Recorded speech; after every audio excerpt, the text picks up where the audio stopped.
Praise the lord. ప్రభు అయిన యేసుక్రీస్తు నామంలో మీకు శుభములు. ఈ దినము కొరకైన దేవుని వాగ్దానము. ఈ యుద్ధము మీరు కాదు, దేవుడే జరిగించును. 2వ దినవృత్తాంతములు 20వ అధ్యాయము 15వ వచనం. నేటి మన దినములలో లేచింది మొదలు ఎన్నో పోరాటములు, సమస్యలు. ఏదో విధంగా అవి అన్నీ మనపై విజయము పొందాలనే ప్రయత్నం. కానీ మనమేమో వాటి నుండి ఎలా బయటపడాలి అనే ఆలోచన. అయితే ఎలా? ఇది ప్రతి ఒక్కరి మనస్సులో మెదిలే ప్రశ్న. అయితే ఈ ప్రశ్నలన్నిటికీ జవాబు ఒక్కటే, ఈ దిన వాగ్దానం. సమస్యలు చుట్టుముట్టిన వేళ ఏమీ చెయ్యలేని నిస్సహాయ స్థితి.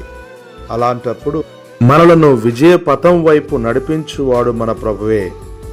మోషే ఎదుట ఎర్ర సముద్రం, యెహోషువ ఎదుట యెరికో కోట గోడలు, దావీదు ఎదుట గొల్యాతు, దానియేలు ఎదుట సింహముల బోను.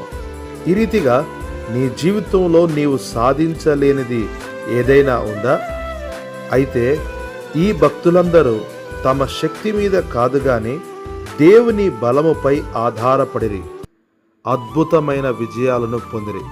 వాక్యమునిచ్చిన ప్రియులరా, నీ శక్తి బలముతో ఏమీ సాధించలేవని ఎరిగి అలసిపోకముందే ఈరోజే నీ ప్రతి సమస్య, పోరాటం విషయంలో దేవునిపై ఆధారపడు. తప్పక ఆయన నీకు విజయమును అనుగ్రహించును. ప్రభు నిన్ను బలపరచునుగాక. ఆమేన్.